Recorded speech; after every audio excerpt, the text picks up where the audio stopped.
Bonjour à toutes et à tous, merci de nous retrouver pour cette nouvelle rencontre des métiers de l'industrie du futur qui nous conduit aujourd'hui en région PACA, Provence-Alpes-Côte d'Azur, précisément à Marseille. Donc dans l'entreprise Honnête Technologies qui nous fait le plaisir aujourd'hui de nous accueillir. Et nous sommes aussi en duplex avec notre partenaire Fun, France Université Numérique, pour cette petite heure d'émission.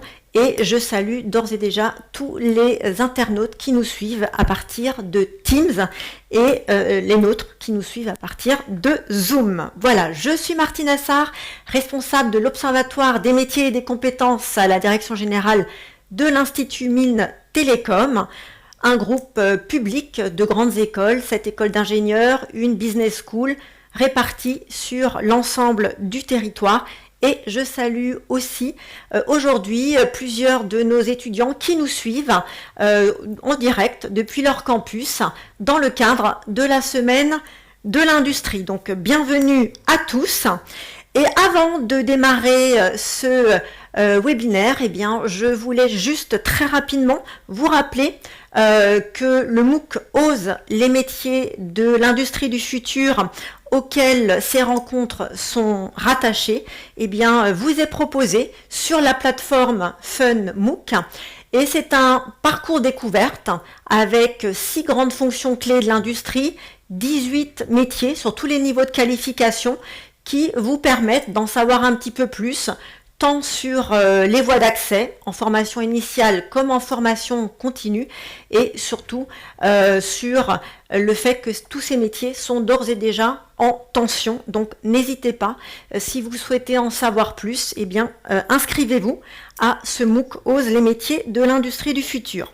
Voilà, aujourd'hui, donc nous allons nous intéresser donc à Honnête Technologies, qui est un acteur clé de l'industrie nucléaire, qui conçoit, construit, maintient des réacteurs nucléaires tout en assurant leur démantèlement et également la gestion des déchets grâce à des milliers de collaborateurs répartis en France et bien sûr à l'international. Alors dans cette entreprise, eh bien, on trouve de nombreux métiers comme par exemple des ingénieurs en sûreté nucléaire, des techniciens de maintenance et de décontamination, des experts en radioprotection, des chefs de projet, bref, tout un panel très large de métiers.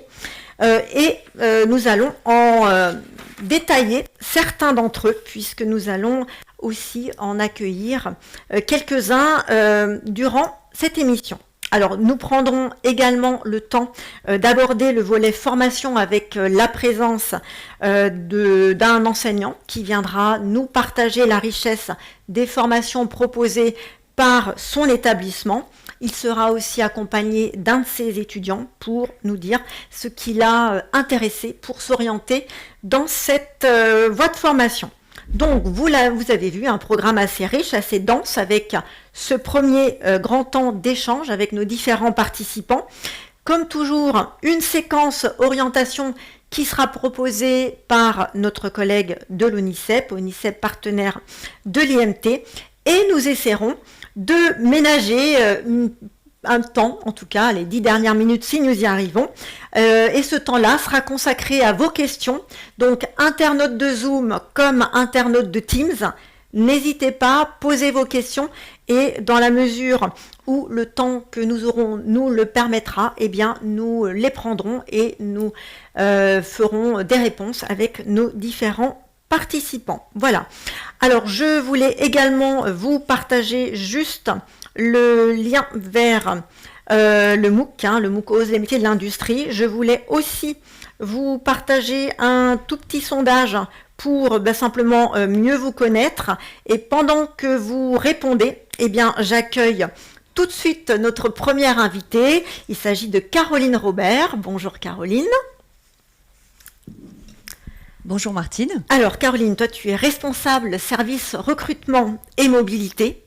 Et avant de nous dire quel est ton poste, tes activités et nous présenter aussi Honnête Technologies, quelques mots sur ton parcours. Comment tu es arrivée chez Honnête? Alors moi j'ai une formation de juriste au départ et j'ai grandi au travers des ressources humaines et du recrutement et de la détection de talents dans la prestation de services et dans des cabinets de recrutement pendant longtemps, pendant une vingtaine d'années, et j'ai rejoint le secteur industriel depuis 10 ans et Honnête Technologies depuis 6 ans où j'ai monté un service recrutement qui recrute les centaines de collaborateurs dans tous nos domaines.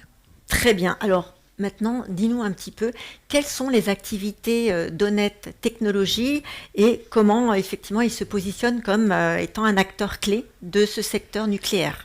Alors, je ne peux pas présenter Honnête Technologies sans vous parler du groupe Honnête, d'abord. Donc, le groupe Honnête, c'est un groupe marseillais qui a été créé il y a 165 ans et qui a une activité de multiservice qui emploie 80 000 collaborateurs dans le monde et qui fait 2,3 milliards d'euros de chiffre d'affaires. Donc, c'est un grand groupe qui est toujours dirigé par la même famille.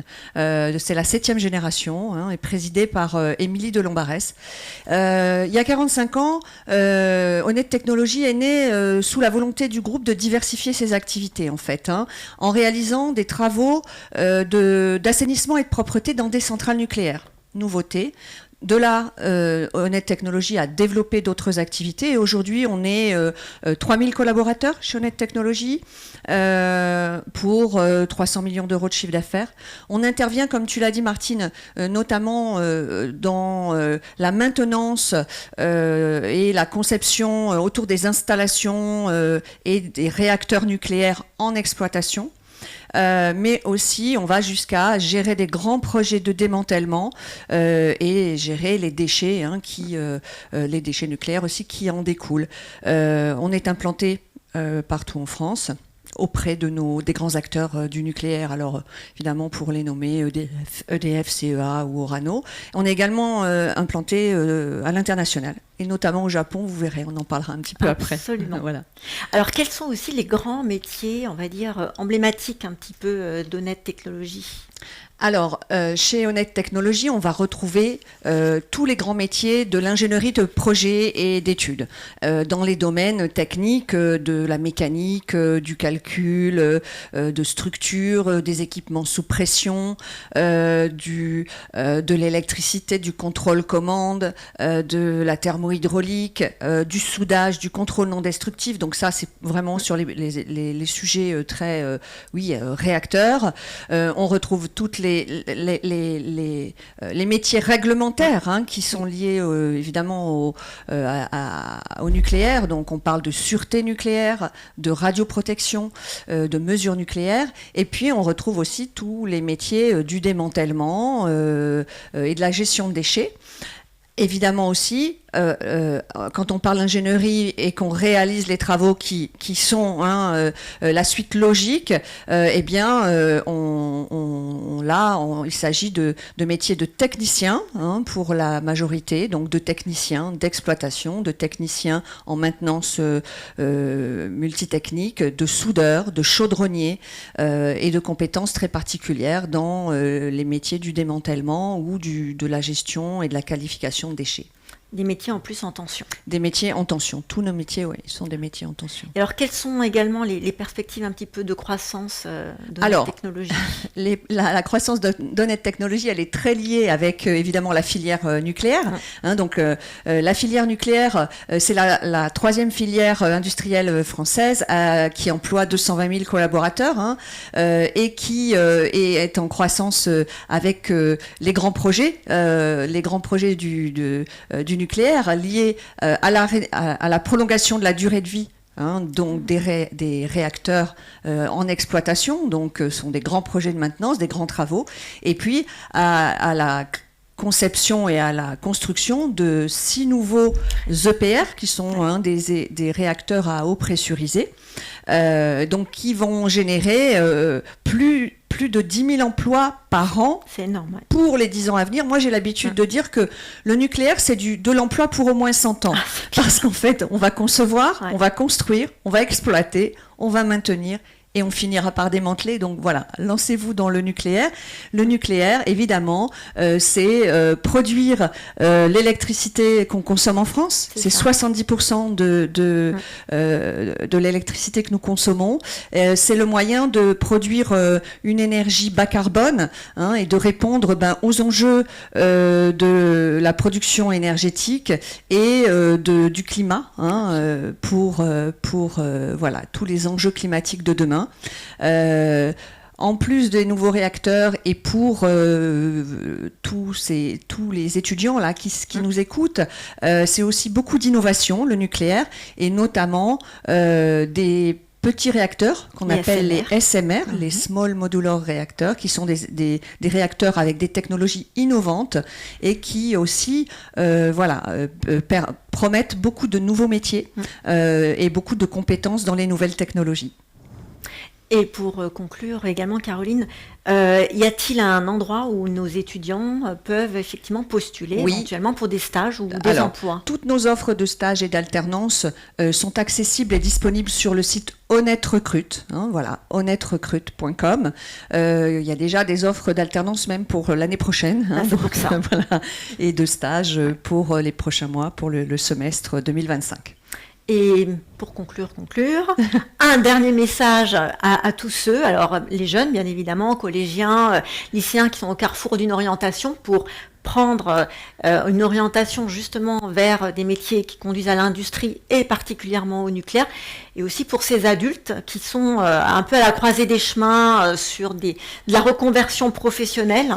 Pour les orienter vers ton secteur. On peut accéder en effet au nucléaire via la reconversion, via de l'accompagnement de notre partenaire, hein, France Travail aussi, en tout cas, que ce soit dans des métiers d'entrée, on peut devenir ouvrier ou technicien par des formations et des habilitations. Voilà, on recrute bien entendu, même hors de formation nucléaire. C'est très accessible. Il faut être dans un bassin d'emploi où il y a évidemment une activité nucléaire, mais bon, il y a quand même beaucoup d'implantations, hein. Il y a 19 sites centrales en exploitation en France, plus d'autres sites aussi du commissariat à l'énergie atomique. Donc voilà, dans beaucoup de régions, on est concerné par le nucléaire. Merci beaucoup pour cette présentation, Caroline. Et sans tarder, on accueille tout de suite ton collègue Damien Roulet. Bonjour Damien. Bonjour Martine. Alors Damien, vous êtes responsable des opérations internationales. Alors pour en savoir un petit peu plus, on va, avant d'attaquer un petit peu le détail, juste que vous nous rappeliez quel a été un petit peu votre cheminement avant d'arriver chez Honnête Technologies. Alors, je suis ingénieur de formation, j'ai un diplôme de l'École nationale supérieure des arts et métiers. J'ai commencé ma carrière chez Honnête, en fait j'ai fait toute ma carrière dans le groupe, ça fait 18 ans maintenant. J'ai commencé en tant qu'ingénieur projet pour des projets de maintenance sur le parc EDF en exploitation. Principalement sur des robots pour aller dans des endroits un peu compliqués. Ensuite, j'ai travaillé pour ITER, donc la fusion nucléaire, pas très loin d'ici aussi. Et j'ai pu aussi travailler dans ce domaine de la téléopération assez technique. Et c'est aussi là que j'ai eu le goût pour l'international et l'export. Et j'ai pu rejoindre les équipes internationales d'Honnête Technologies en tant que business développeur, ensuite chef de projet. J'ai travaillé pour des projets en Norvège, au Royaume-Uni. Et en 2012, j'ai pu avoir l'occasion de commencer à travailler pour le Japon. On a gagné des premiers projets suite à l'accident de Fukushima Daiichi. J'ai géré des projets pour le Japon et de fil en aiguille, on a développé notre activité sur place. On a eu l'occasion de créer une filiale il y a 2 ans maintenant. En 2022, et j'ai aussi pris à cette époque-là également la responsabilité de l'ensemble du périmètre international, qui inclut bien sûr le Japon, mais aussi le Canada et l'Europe. Donc un périmètre qui est un grand terrain de jeu pour vos activités. Alors justement, comment se traduisent au quotidien vos activités, qu'est-ce que vous faites et comment, on va dire, s'incarne un petit peu cette dimension internationale par rapport aux activités d'Honnête Technologies? Alors nous, on est vraiment dans le domaine de l'ingénierie. Donc je gère des équipes qui sont principalement des chefs de projet, qui eux-mêmes gèrent des projets d'ingénierie. Donc on parle de projets d'ingénierie dans le démantèlement et la gestion des déchets. On est sur des projets qui sont souvent très complexes. Oui. Qui font appel à de la robotique, à des nouvelles technologies dans des environnements où l'homme ne peut pas aller, ou s'il peut y aller, il y va vraiment très très peu de temps. Et donc du coup, ces projets-là nous permettent d'exporter le savoir-faire français dans différents pays, dont le Japon. Donc je parlais de Fukushima Daiichi, c'est vrai que c'est un endroit où j'ai eu l'occasion d'aller plusieurs reprises et c'est aussi une des facettes de mon métier, de les découvrir des faces du monde qui sont connues mais que personne peut voir. Donc c'est intéressant de pouvoir visiter et de se rendre compte des différences culturelles. Aussi. Et c'est vrai que c'est quelque chose que je dois vraiment intégrer dans mon métier, de pouvoir comprendre nos clients, leurs problématiques, qu'ils les expriment de manière différente de nous Français. Et c'est ce qui fait tout l'intérêt, je trouve, de nos métiers à l'international. Donc, une grande partie de vos activités repose sur ces réponses à des appels à projets que vous faites. Concrètement, comment, on va dire, se détaillent un petit peu ces différentes étapes entre ces appels à projets qui se présentent, l'intérêt pour Honnête Technologies d'y répondre, et ensuite le déroulé, simplement les réponses, le succès à une candidature, et ensuite la mise en œuvre pratique. Alors, ce serait difficile de rentrer dans le détail de tout ça, mais je vais prendre un exemple pour le Japon, par exemple. C'était là où je voulais vous conduire. Donc, par exemple, il y a quelques années, on s'est rendu compte qu'ils avaient besoin de technologies innovantes pour aller découper des éléments très complexes sur Fukushima. Et en France, on avait eu déjà une première expérience sur l'utilisation de la découpe laser. Oui. Alors, on n'est pas Star Wars, mais pas loin. On a proposé d'utiliser cette technologie-là pour l'adapter à Fukushima. On a eu un certain nombre de projets dans ce domaine-là. Et en partenariat avec le CEVA, on a développé cette technologie-là. Et aujourd'hui, donc pour le Japon, c'est une technologie qui est toujours très intéressante pour leur démantèlement. Et on l'a aussi développée en France et à l'international. Honnête Technologies s'est un peu approprié la technologie en étant l'industriel qui va la proposer maintenant à différents clients. On a eu un gros projet récemment, on a créé un technocentre où on va pouvoir faire progresser cette technologie.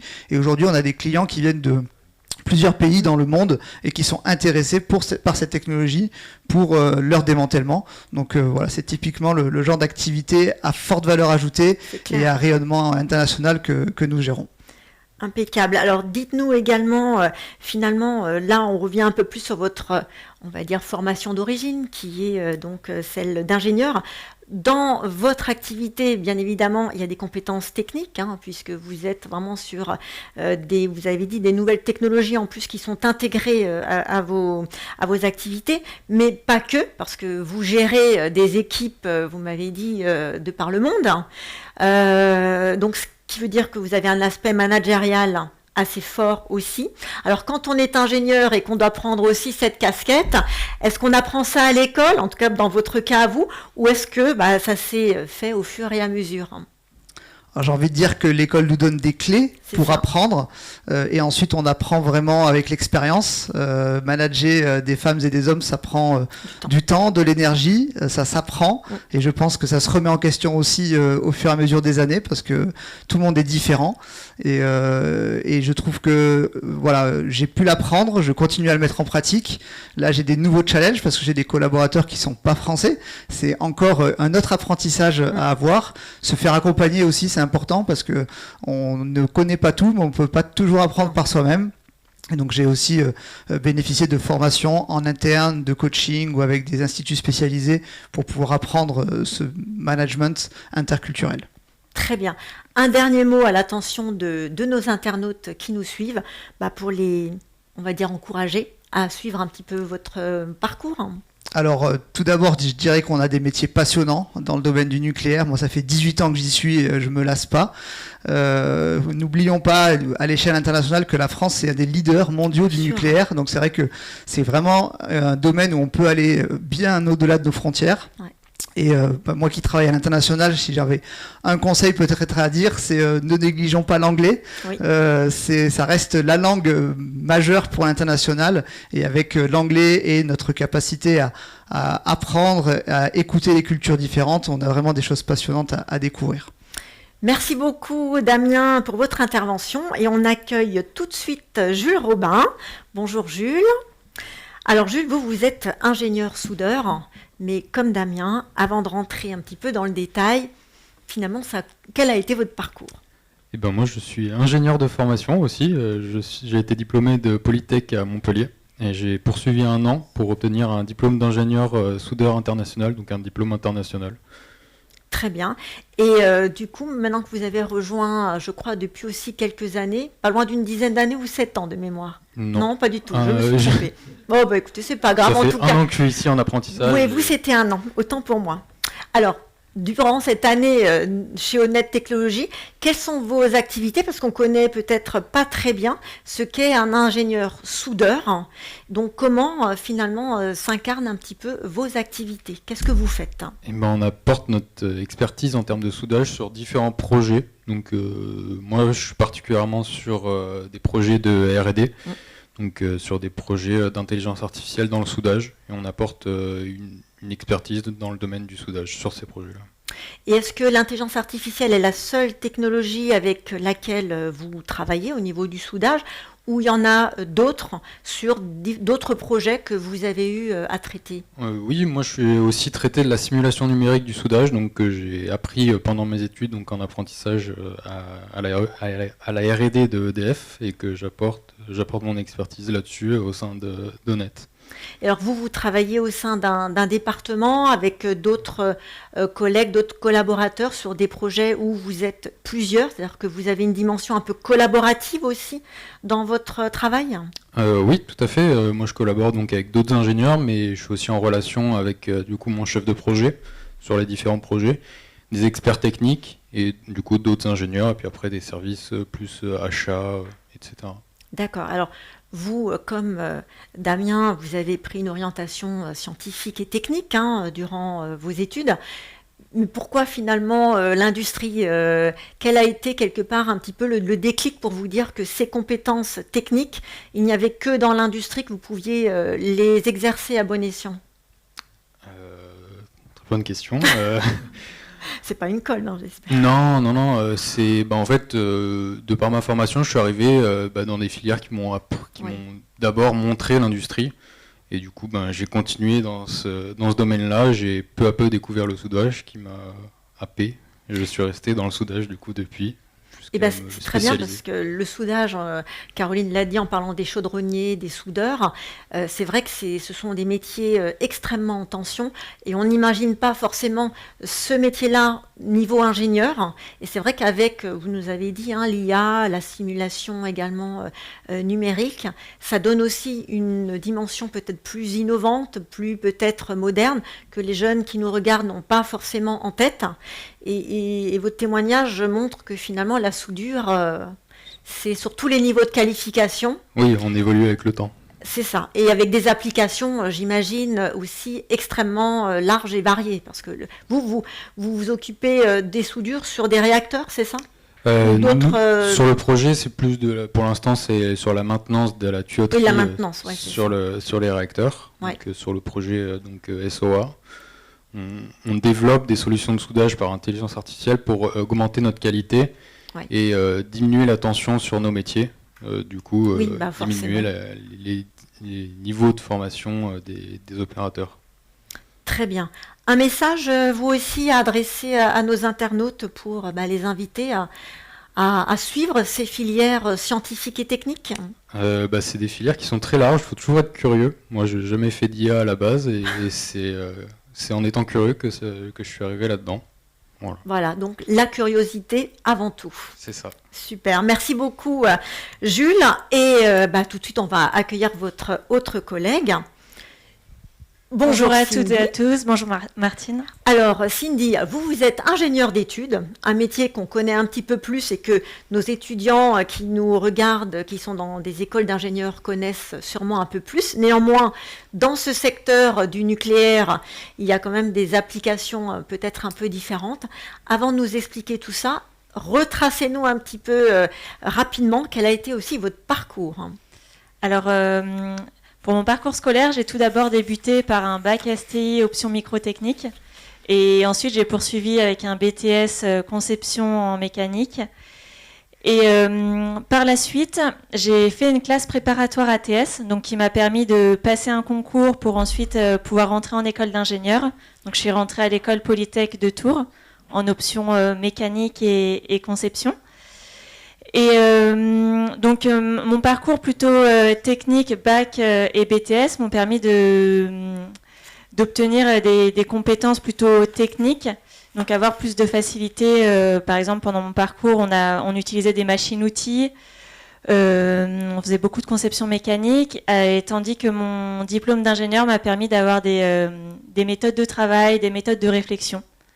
Donc vous avez pu combiner à travers votre parcours finalement pas mal de connaissances pratiques, parce que vous étiez dans des postes déjà qui vous a permis d'être sur de l'opérationnel.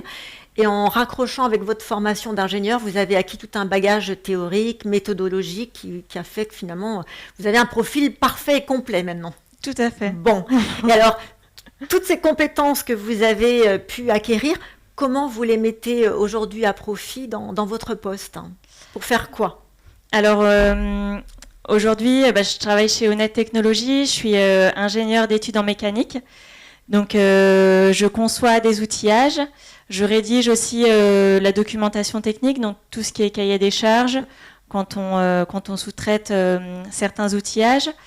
On développe principalement des outillages pour faire les maintenances en centrale nucléaire. Donc ça peut être des outillages ou des robots pour accéder dans des zones où les hommes peuvent pas aller, les hommes ou les femmes peuvent pas aller parce que c'est des zones trop radioactives. J'échange aussi avec différents services. Donc ça peut être le service achat, service avec le projet, avec différentes compétences aussi, le service électronique. Donc à la fois, ça me permet d'apprendre aussi d'autres compétences tout au long de ma carrière. Et est-ce que vous avez une journée type où finalement, non, il n'y a pas de routine parce que ça dépend peut-être des projets sur lesquels vous êtes et qui sont variables en fonction de ce qui tombe et auxquels vous répondez? Comment ça se passe? Alors, j'ai pas réellement de journée type parce que le travail change tous les jours, change en fonction des projets, c'est des contraintes différentes. Mais par exemple, quand on travaille sur un projet, on répond tout d'abord à une appel d'offres pour le client. Quand on est reçu techniquement et commercialement, on travaille tout d'abord sur une étude, une APS, une étude préliminaire. Généralement, on fait aussi des prototypes. On fabrique des prototypes pour valider que le concept fonctionne. Et par la suite, on met à jour notre conception en fonction de ces prototypes. On fabrique les outillages. Et on les teste, on fait des essais, on les valide. On a un atelier qui nous permet d'installer des maquettes et réaliser tous ces essais. Et ensuite, on forme aussi les opérateurs. Donc les opérateurs participent à ces essais pour être formés. Et ensuite, on les accompagne aussi sur site lors de la mise en place de ces nouveaux outillages ou ces nouveaux robots. Et on est là aussi en support technique.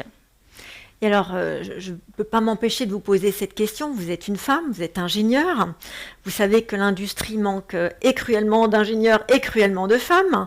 Alors, qu'est-ce qui vous a attiré? Pourquoi avoir pris cette orientation déjà scientifique et technique où malheureusement les filles ne vont pas de manière, on va dire, importante? Et pourquoi l'industrie et pourquoi effectivement le nucléaire aussi? C'est vrai que le métier de l'industrie et d'ingénieur est historiquement très masculin, mais je pense que les femmes ont tout à fait leur place et les compétences pour évoluer dans ce métier. Et moi, ce qui m'a attirée dans le métier d'ingénieur, c'est qu'on part d'une idée, d'une problématique, et on arrive à une solution. Et on fait jamais la même chose. C'est un métier qui est très varié. On peut s'orienter plutôt côté technique, devenir expert dans un domaine, mais à la fois faire aussi du projet, du planning. C'est un métier qui est très très varié et on fera jamais la même chose au cours de sa carrière. Et c'est ça qui m'a beaucoup plu. Et pour rassurer certaines jeunes filles qui se disent que le monde industriel ne va pas se combiner, on va dire, à la vie des femmes parce qu'il y a des horaires, parce que ci, parce que ça, vous pouvez nous rassurer, dans l'industrie comme dans tout autre secteur économique, ça se combine parfaitement avec une vie privée, une vie professionnelle, comme pour les hommes. Hein. D'ailleurs, tout le monde est logé à la même enseigne, mais parfois les filles peuvent avoir ce type d'a priori. Donc, vous, dans votre cas, tout se passe bien? Oui, tout à fait. Avec mon métier, mes horaires, j'arrive tout à fait à avoir des activités personnelles. Le soir, j'arrive à aller au sport, au yoga.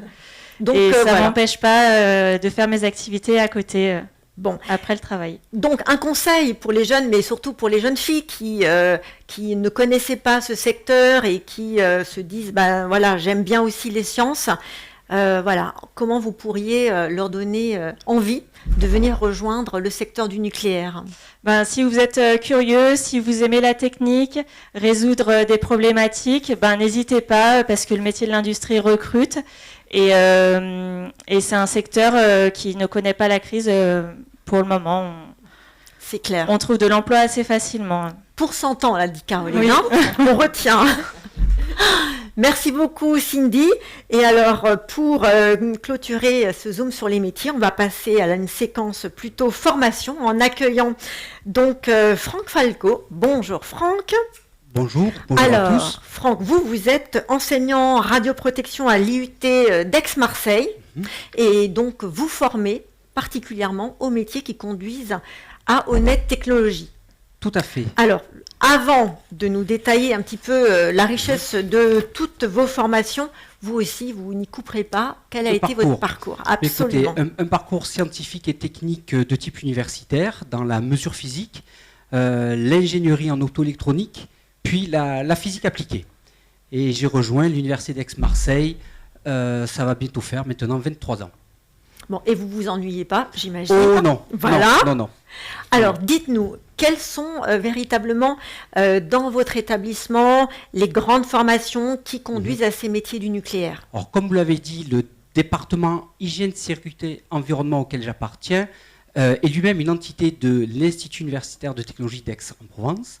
Et nous sommes basés sur le site de la Ciotat et nous formons des futurs techniciens, agents de maîtrise spécialisés dans la prévention des risques professionnels, tous secteurs confondus, et notamment le secteur du nucléaire, toute activité confondue, comme il a déjà été évoqué, le cycle du combustible, la production, la recherche et même la propulsion navale. Alors, quels sont les niveaux de diplôme que vous préparez? Donc, au sein d'un institut universitaire de technologie, depuis 2 ans, il y a une petite nouveauté, quelques changements. Donc, nous formons nos étudiants à un bachelor universitaire de technologie, le BUT, qui est un diplôme de niveau licence professionnelle. Et donc, nous avons un but HSE et 4 cursus sur la Ciotat, dont celui de la radioprotection de la sûreté nucléaire. Très bien, dont les métiers sont directement... Qui sont en adéquation parfaite avec les métiers et les profils recherchés par Honnête Technologies. Alors j'imagine que vous êtes confronté aussi, Franck, à la même problématique que le monde industriel, c'est-à-dire que vous avez des formations très scientifiques, très techniques, et forcément vous avez peut-être aussi un manque de jeunes filles qui viennent peut-être dans vos formations. Oui. Alors, d'une façon générale, nous accueillons en première année 100 étudiants. Sur les 100 étudiants, nous avons un quart de jeunes filles. Et quand on en a vraiment 25-26, on est très content. C'est clair. Ces 25-26 jeunes filles, arrivées ensuite en 2e et 3e année, notamment dans le secteur nucléaire, ça s'éclaircit un peu plus. Je peux avoir 5-6 jeunes filles, comme cette année, seulement 2. Voilà. Sur des promotions de 16-18 personnes. Mais nous œuvrons, nous sommes associés à différentes politiques d'implication et d'inclusion des jeunes filles, notamment l'association WIN, Women in Nuclear, Et j'en profite pour faire un peu de Justement. publicité. La semaine prochaine, J'allais vous le rappeler. 2 de nos étudiantes sont nominées, or j'espère qu'elles monteront sur le Oh, mais podium, oui, sûrement. pour le prix Femmes Energia, organisé en collaboration entre autres avec EDF et de nombreux partenaires. Bon, alors si en plus elles ont le prix, j'imagine que ça va faire un petit peu tache d'huile pour d'autres sûr. On saura candidates, communiquer là-dessus, dans tous les cas. Eh ben, j'y compte bien, Ouais. je vous fais confiance, Franck. Alors, ce que je voulais aussi voir avec vous, c'était aussi quel débouché, hein. Alors, on l'a vu, il y a effectivement les entreprises comme Honnête Technologies, mais j'imagine que tout le secteur Oui. du nucléaire et toutes les entreprises dont a parlé aussi précédemment Caroline sont autant de débouchés professionnels possibles pour vos étudiants. Complètement. Alors, sur le site de la Ciotat, nous avons 100% d'apprentis, soit environ 180 apprentis par an, tous secteurs confondus, dont le secteur du nucléaire. Et nos étudiants suivent un rythme de type 1 mois, grosso modo, entre l'école et l'entreprise. Nous avons un recrutement géographique sur le plan national, ce qui nous permet, et notamment dans le secteur nucléaire, ça a été évoqué avec l'international, mais la mobilité sur le territoire métropolitain est aussi importante. 19 sites, comme l'a évoqué Caroline, sans compter les sites de type cycle du combustible, recherche et également propulsion. Nos étudiants sont mobiles. Dans le nucléaire, ils savent que c'est une des conditions qui leur permettra à la fois de développer leurs connaissances, leurs compétences, mais également de propulser leur carrière. Voilà. Et je crois que vous m'aviez dit aussi que vous aviez un super taux d'insertion de vos étudiants. Nous avons pour les personnes qui cherchent du travail, nous avons 100% d'insertion à moins de 3 mois d'obtention du diplôme. Bravo. Et nous avons quelques étudiants qui poursuivent leurs études, soit de type, des poursuites de type master ou école d'ingénieur, toujours dans la prévention des risques professionnels. Impeccable. Alors, avant d'accueillir un de vos étudiants pour parler de cette formation, vous aussi, quel message pour les attirer vers vos formations, hein? Ne pas avoir peur des mathématiques, ne pas avoir peur des sciences, techniques déjà, de croire en soi et de ne s'interdire aucune barrière. Le secteur du nucléaire est un secteur riche, il y a un spectre très large de métiers, des métiers que l'on peut et des carrières que l'on peut embrasser tout au long de la vie. Rien n'est jamais gravé dans le marbre. Et avec des sociétés comme Honnête Technologies, en l'occurrence, on a les moyens de pouvoir s'épanouir quotidiennement, que ce soit en France ou encore en mobilité internationale. Tout à fait.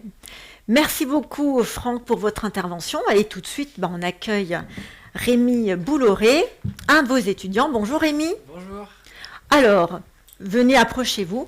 Alors, vous, comment vous avez atterri donc à l'IUT d'Aix-Marseille et pourquoi cette formation en radioprotection?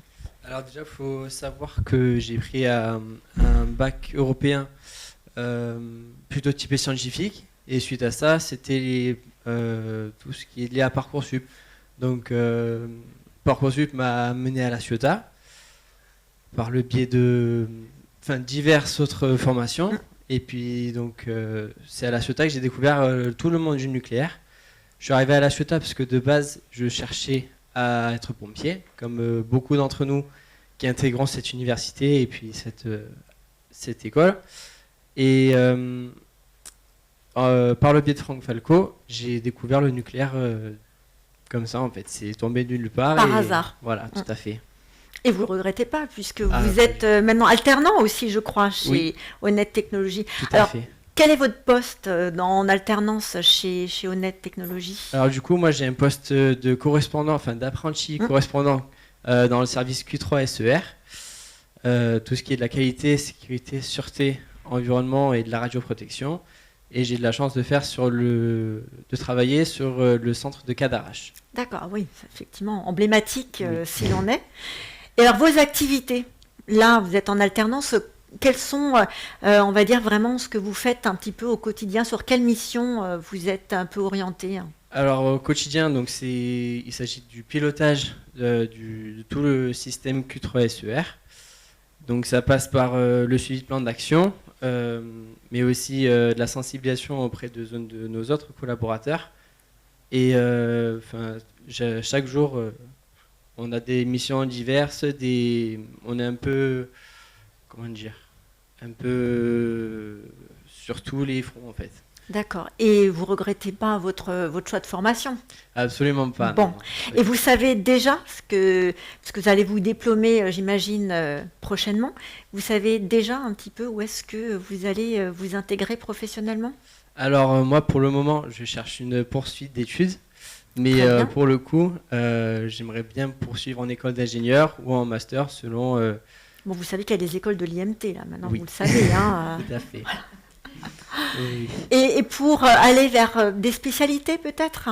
Alors dans l'ingénierie nucléaire ou alors continuer en radioprotection, tout dépend en fait des écoles, etc. à l'avenir, quoi. Bon, alors tout ce qui est nucléaire, c'est IMT Atlantique, hein, je vous le dis tout de suite, préparez votre candidature.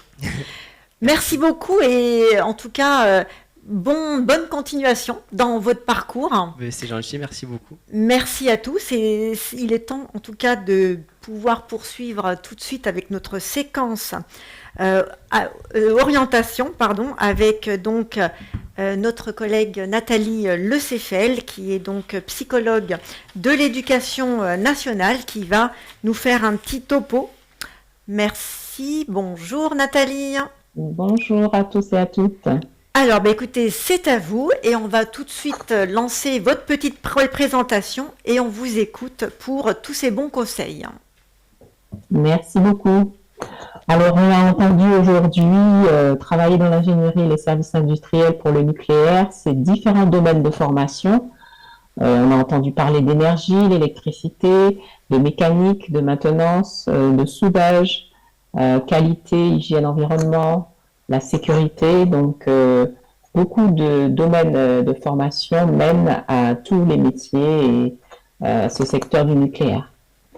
Sur la diapo suivante, donc on voit un petit peu différents métiers. Donc là, j'ai regroupé les métiers du nucléaire. Alors, je n'ai pas pu mettre tous les métiers, mais par exemple, ingénieur nucléaire, robinettier ou robinettière nucléaire, chef de projet démantèlement nucléaire, ingénieur d'études en sûreté nucléaire. Donc, sur l'ONICEP, vous avez des fiches métiers avec les diplômes et puis les établissements qui préparent. Donc, différents niveaux d'études, on a entendu des techniciens, des ingénieurs, des chefs d'équipe, avec différentes formations.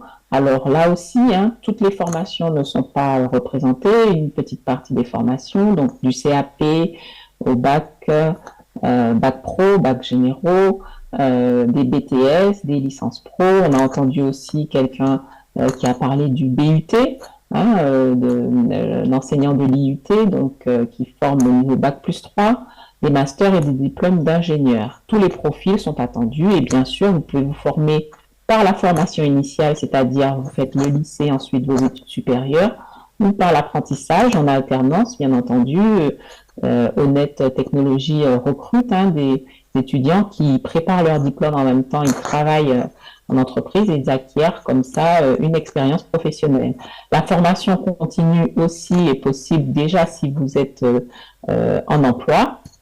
Vous pouvez préparer un diplôme supérieur et gravir les échelons et continuer à vous former pendant que vous travaillez. Et la validation des acquis de l'expérience, ce que vous connaissez comme VAE, permet sans retourner donc à l'école de valider votre expérience et d'obtenir un diplôme, le même diplôme que si vous l'aviez passé à l'école. Donc voilà, s'informer sur les métiers et les formations, vous pouvez le faire avec le site onicep.fr que vous connaissez bien maintenant. Sur Onicep TV, vous avez des témoignages d'étudiants, des témoignages de professionnels, donc dans tous les secteurs.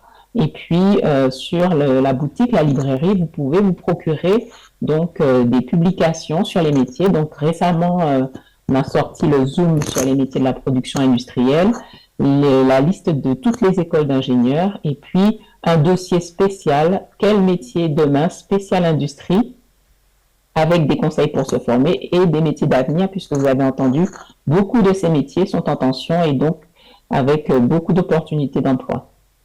Et puis une dernière chose, donc je vous parle de mon orientation en ligne. C'est un service public gratuit et ouvert à tous.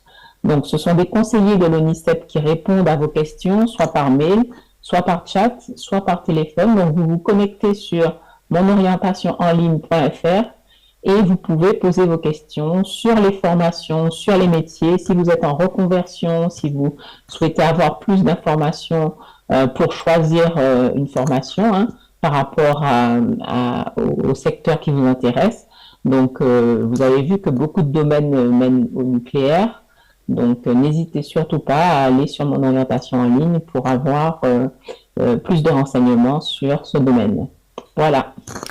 Merci beaucoup Nathalie, puis vous faites bien de souligner l'existence de cette plateforme parce qu'à un mois d'ouverture de Parcoursup, c'est bien de l'avoir dans le coin de sa tête pour pouvoir commencer peut-être à échanger avec l'un de vos collègues conseillers et avoir toutes ces informations pratiques. Merci beaucoup Nathalie, et donc il est temps de passer aux questions de nos internautes. Alors n'hésitez pas à les poser sur le chat. Nous en avons donc déjà une de Yacine qui est un de nos internautes sur la plateforme Teams, alors qui est un peu large comme question, mais on va la recentrer, puisque Yacine nous demande quelle part de techniciens, d'ingénieurs et de docteurs il y a dans le nucléaire. Alors là, c'est un peu une colle, mais on n'empêche au sein de Honnête Technologies. Caroline, est-ce que tu peux faire un petit recensement à la louche? Oui, alors je peux vous donner une répartition. Je peux vous donner une répartition, oui, dans nos effectifs. Il y a la moitié de notre effectif est un effectif ouvrier sur nos 3000 collaborateurs, et ensuite sur l'autre moitié, eh bien, il y a autant d'ingénieurs que de techniciens. Très voilà. Docteur, c'est là difficile de répondre. Ça reste un cadre. Exact. Voilà. Mais et dans la filière, là, j'ai un peu du mal pour la filière entière de vous répondre. C'est clair. Par contre, tu me confirmes que le grand segment peut-être en tension, c'est bien le segment technicien, comme un peu partout dans l'industrie. Oui, en effet, c'est notamment le segment technicien, parce que beaucoup de jeunes aujourd'hui poursuivent leurs études. Voilà. Les masters et les écoles d'ingénieurs ont ouvert leurs portes depuis longtemps maintenant, notamment via l'apprentissage au BTS et au BUT, aux licences. Avant, c'était quand même il y avait ou la filière universitaire ou la filière ingénierie avec les concours et les programmes grande école. Et donc, cette ouverture, c'est bien. Mais du coup, il y a moins de monde. Voilà, il y a moins de monde qui reste dans les niveaux du bac plus 2-3 en France. Voilà. D'où l'intérêt peut-être aussi des personnes en situation de reconversion professionnelle, voire de recherche d'emploi, pour aussi peut-être les orienter vers ces métiers. Alors aussi, mais pour dire que les métiers de technicien dans le nucléaire, c'est des métiers qui sont passionnants, qui permettent de voir, comme on l'a entendu, beaucoup de choses, qui souvent, on peut faire le choix d'être sédentaire dans un site nucléaire, mais on peut aussi se déplacer de site en site, donc voyager, il y a de la mobilité. Il y a de la mobilité, et voir justement, quand on est technicien, des installations différentes, et évoluer aussi dans de l'encadrement. On peut rentrer technicien et évoluer dans un groupe comme le nôtre, par des filières, de la formation, etc. On fait des choses très intéressantes au niveau du bac plus 2, bac plus 3. Et on nous demande également si vous avez des thèses CIFRE, donc pour faire de la recherche dans l'entreprise sur des sujets un petit peu de recherche, de développement, d'innovation particulièrement. Alors, actuellement, à vous proposer, non. C'est arrivé, en effet, dans le passé. Ok. Ouais. Tout à l'heure, en introduction, tu parlais d'une centaine d'alternants Alors, oui. Aussi à l'année. Oui. C'est quelque chose qui est récurrent. Qui est récurrent oui, ça fait plusieurs années. C'est la 3e rentrée où on accueille une centaine d'alternants, du bac au bac plus 5. Qui sont vraiment, pour nous, l'alternance, c'est du prévisionnel d'emploi, c'est de l'emploi par anticipation, vraiment. C'est clair. On forme, et c'est gagnant-gagnant. Oui. Et en général, ceux qui font une bonne alternance, j'imagine, sont tout de suite salariés dans la Oui, foulée oui, aussi. oui, hein. oui, oui, c'est de l'emploi par anticipation, donc vraiment c'est du prévisionnel. C'est clair. On recrute dans nos métiers en tension, nos métiers clés, hein, c'est 100 alternants. Et là aussi, les offres Partout en France, hein. d'alternance sont aussi sur le site. Un petit peu, on a commencé là, on Ok. vient juste de... Voilà, Voilà. on vient de, Mais ça va vient de rentrer, finir la alors. rentrée, mais il y en a quelques-unes. Il y en Bon. a déjà quelques-unes pour l'année prochaine, oui. Et Très les bien. notre campagne d'alternance démarre en février. Hein, vraiment, février. pour le coup, chaque année, le clap de départ, c'est février, où on commence à avoir des interventions dans des écoles, etc. et à avoir toutes nos offres en ligne. Très bien. Merci beaucoup, Caroline. Alors, Patricia nous demandait qu'y a-t-il dans le MOOC que j'ai évoqué donc en introduction. Alors, le MOOC ose les métiers de l'industrie du futur. Il en est à sa 6e édition. Comme je le disais, c'est un parcours découverte. Hein, c'est destiné aussi bien aux jeunes qu'aux adultes. Et il permet de mieux connaître finalement ce secteur industriel, parce que souvent on ne pense pas qu'une paire de baskets, un sweat ou ce qu'on mange, eh bien c'est un produit industriel, donc qui obéit en fait à une chaîne de valeur. Hein. Il est conçu, il y a de la recherche derrière, il y a de la fabrication, il y a de la maintenance pour que les entreprises puissent faire fonctionner les équipements pour permettre que les activités ne s'arrêtent pas. Il y a de la logistique pour expédier ces produits. Il y a de l'analyse de données aussi, parce que de plus en plus maintenant dans les entreprises industrielles, eh bien, on travaille avec de la nouvelle technologie. Hein. On l'a vu avec Jules en parlant de l'IA, en parlant de la simulation. On peut évoquer tout ce qui est capteur, IoT, donc objets connectés qui remontent de la donnée. Ces données sont triées, analysées, exploitées pour que simplement les entreprises puissent mieux exploiter, mieux faire fonctionner leur chaîne de valeur. Donc ce MOOC, il vous renseigne dans le détail, de manière très ludique, très pédagogique, sur comment l'industrie fonctionne, avec qui. Donc avec qui, c'est sur tous les niveaux de qualification, opérateurs, techniciens, ingénieurs, au féminin également aussi, puisque dans ce MOOC, on fait une grande place à la féminisation des métiers de l'industrie. On y parle beaucoup aussi de transition écologique, puisque beaucoup, et énormément d'ailleurs d'entreprises, qu'elles soient petites, moyennes ou grandes, sont engagées dans des démarches de durabilité, de soutenabilité, c'est-à-dire moins prélever de ressources naturelles pour avoir moins d'impact, moins d'empreinte carbone, et justement avec une réflexion comme chez Honnête Technologies, de gestion des déchets, de retraitement, de recyclage. Donc voilà, donc le MOOC vous donne vraiment toute une série d'informations très pratiques pour simplement mieux connaître ce secteur qui, malheureusement, même à l'heure actuelle, reste toujours beaucoup trop méconnu, alors que vous l'avez vu avec nos différents participants, eh bien, il y a des possibilités de carrière incroyables, il n'y a pas de routine, on est engagé dans des dynamiques collectives qui sont complètement exaltantes et passionnantes. Donc, là aussi, comme ce MOOC s'appelle « Ose les métiers de l'industrie du futur », eh bien, osez être curieux, osez vous orienter vers ces carrières et toutes les filières, puisque vous avez aussi des voies d'accès qui vous sont données, que vous soyez adulte en reconversion ou en recherche d'emploi, ou jeune à un carrefour d'orientation. C'est vraiment pour aiguiser un petit peu votre curiosité et peut-être raccrocher ça aussi à des centres d'intérêt personnel que vous pouvez avoir et comprendre qu'il y a une correspondance aussi dans un métier industriel. Donc, vous trouvez dans le chat le lien pour vous inscrire si vous souhaitez en savoir un petit peu plus. Et il me reste 4 minutes pour conclure.